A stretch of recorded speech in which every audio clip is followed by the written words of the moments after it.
Alright guys, this is the last video for chapter 11, and here I'm going to talk a little bit about cognitive psychology. I'm going to focus on two major concepts, um, and so I'm going to start here with reciprocal determinism.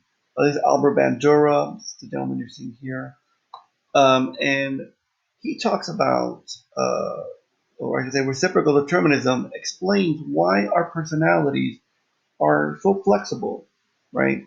In some ways, our personality traits are enduring.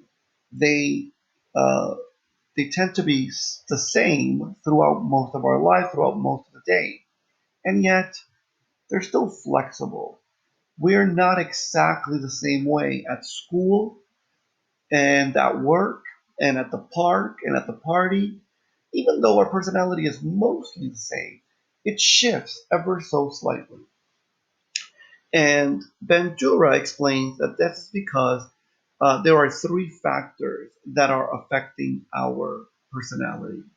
Our cognitive factors, what's happening inside our minds, the environment, and of course, the behavior, our own behaviors. And so I'm going to talk about these separately. First of all, let's talk about environment. So, actually, no, cognitive factors, what's happening inside your mind. And you all know that sometimes the environment hasn't changed, your behaviors haven't really changed, and yet something changes in your mind, and that affects the way your personality is for the rest of, let's say, the day or that experience. So maybe you're at a party, you're having a great time, and then something random happens in the party that changes your cognitive factors. Maybe you heard someone say something about you, and or you thought about, I don't know, something that happened 5 years ago, and it starts to kind of eat away at you. And now all of a sudden, the environment is still the same, and you might still be chatting with people because you're still at the party, but now your personality has shifted. Maybe you feel low energy, uh, you're not as engaged because of whatever is happening in your cognitive factors inside your mind. Uh, you might be another example here. You're studying for that test, and at the beginning, you're super into it. You're trying your best to learn and get ready for the test, and then something changes inside your mind. You're just a little bit tired. You've been studying too long, or maybe you ran across a problem that's a little bit too difficult, and it kind of bums you out. And now you're super tired. And you're still doing the same thing. It's still the environment is still the same. The behavior is still the same. Just something has changed inside of your mind. And now your personality has shifted. Now the environment does the same thing, right? If you could, the environment, excuse me, your inside your mind, nothing has changed too much. Uh, your behavior maybe is not really shifted. What's shifted is the environment. Uh, there you are, you're a happy-go-lucky waitress until someone kidnaps your son. So now the environment has changed, and now you're frantically, driving like a maniac on the street because of something that has changed in the environment. Right now, your personality has shifted very drastically. Or maybe you're a lowly, worker, very introverted and not too many goals until somebody comes from the future to tell you that you're secretly the one person who can save the world, and now, right, you're some superhero. Again, in this scenario, something in the environment changes, and so your personality changes to deal with that. Now, another thing that can change is your behavior. We all know that someone's behavior can affect their personality. You definitely know this, and you knew this since you were a little kid. Uh, if dad is doing something he really enjoys, like fishing, and he's super relaxed, You wait until he's doing that before you tell him that you're failing math, because you know that if he's relaxed, he won't take it so hard. And, he might tell you, oh, it's okay, we'll deal with it, whatever.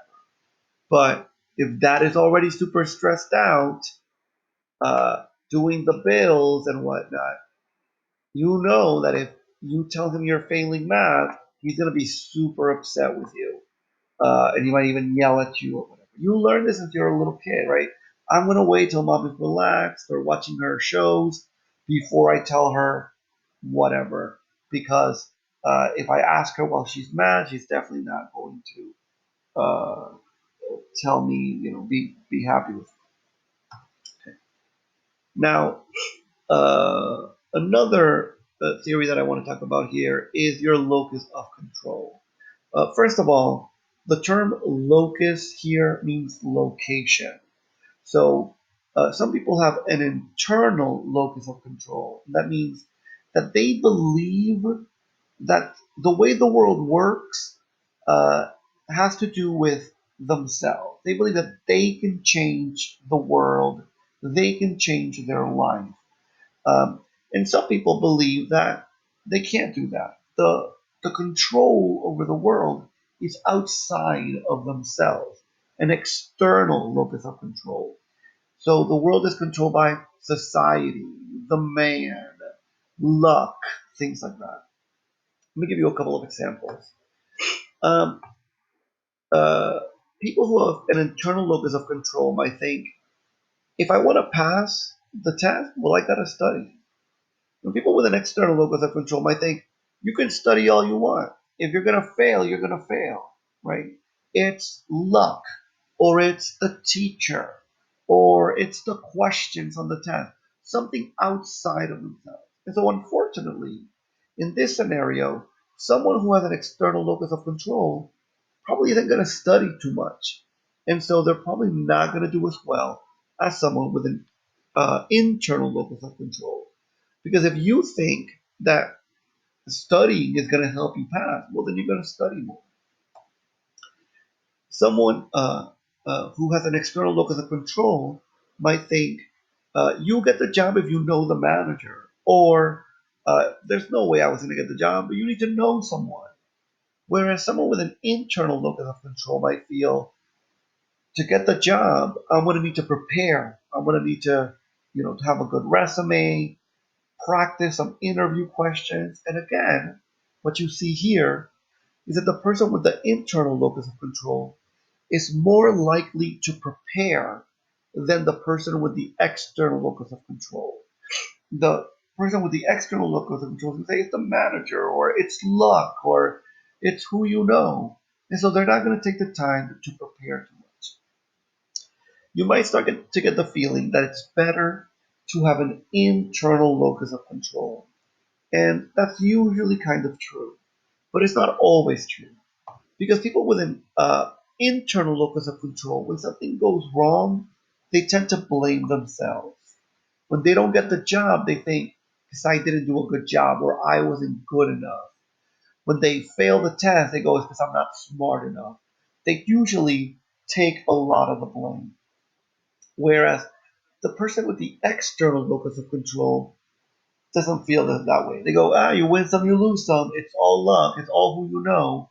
And so they don't really take too much of the blame. And it actually shields them from feeling too bad. The truth is that in order to have the healthiest personality, you kind of want to be there in the middle. You want to have enough of an internal locus of control to prepare, to study, to try hard, but enough of an external locus of control so that when things don't go your way, you don't feel that everything is your fault, and you're more likely to go, hey, you win some, you lose some. I'll prepare better next time, and I'll try again next time. A good balance here is going to help you succeed, but also not make you feel so guilty and ashamed all the time. One more point. As you're reading about Bandura, you'll notice that he talks about self-efficacy. And self-efficacy is kind of a complex concept. And so I'm going to tell you, talk about it in terms of a combination here. Often, first of all, self-efficacy is the belief that you have the ability to meet some demand of some specific situation. And it's specific. It's like your confidence level. And so your confidence level at playing basketball might be kind of low, but your confidence level at writing a good essay might be high, or vice versa.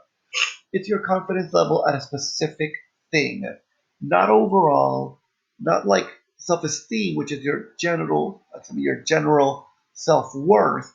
It's your confidence about a specific topic. And your confidence or your self-efficacy will affect how your personality shifts, especially when we're talking about how you expect that the outcome to occur. And so, for example, if you have high self efficacy, but you expect that something in the environment isn't letting you succeed, right? There's low expectations, then that's going to make you angry. Imagine if you're very good at math and you think that your teacher is doing something that isn't letting you succeed. She's not going over the topics right in class, or she goes over one topic, but the quizzes are different. That makes you angry, and that's going to make you protest. You might go to your dean. You might actually get some of the students to argue with you or to get mad with you. You kind of develop this social activism behavior. In fact, social activists often have this dynamic. They think we should be able to succeed in life. I'm prepared to succeed in life. But society, the government, racism, sexism is holding me back. And that makes them angry and makes them want to protest, makes them want to be social activists. They're, they might go out into the street and get people to go out there with them because of this dynamic. Now, if you have high self efficacy, you have confidence, but the expectations are high. Let's say you're in a class, you're good at math, and your teacher is good at teaching math. Well, that makes you self assured and you're going to be more engaged. You'll probably go to home and study more. You'll do the reading because you're more engaged. That dynamic makes you more likely to succeed because not only do you feel good about it, but you're also going to try harder. On the other hand, if you have low self efficacy, that is, your confidence is low, and there are low expectations, someone thinks something or someone is trying to hold you back, or you feel that way, well, you become resigned to do poorly and you become apathetic. Um, you have probably experienced a class, or maybe somebody else in one of your classes, uh, that they might say, who needs this class anyway? Um, and sometimes it's an important class. Maybe they want to be a doctor and they're failing their biology class, and you'll hear them say something like, "Who cares about this class anyway?" Well, you should care, but especially if you want to be a doctor. But the problem here is that this dynamic always leads to this kind of behavior because they have low self-efficacy. They're not very confident, and because that class, maybe the teacher isn't very good or the quizzes are too hard or whatever the case, they feel like the person isn't trying to help them succeed. And so they naturally get into this apathetic, devaluing the task kind of personality. Now, although that's bad, the worst dynamic is when you have low self efficacy and there are high expectations of success. Because when you have low self efficacy, but you think everybody else is trying to help you succeed, then you have no one else to blame but yourself. And this can actually be very bad. It can lead to depression or feelings of low self worth, low self esteem, things like that. Um, Essentially, imagine if you think you're very bad at that, at science, but your teacher is a great teacher. She tries really hard and she gives easy assignments and she helps you out. and you still feel like you're doing poorly, your confidence isn't going up anyway, well, that is going to make you feel really, really bad. And again, you can see how that might change your personality drastically. All right, guys. With that in mind, this is the last video for chapter 11. If you have any questions for any of the videos, send me an email, or if you're reading through the chapter and you get stuck, take down some questions, send me an email, and I will answer them as quickly as I can. This is all for chapter 11. Uh, yeah. All right, guys. Hopefully, I'll see you sooner than later. Uh, have a good one.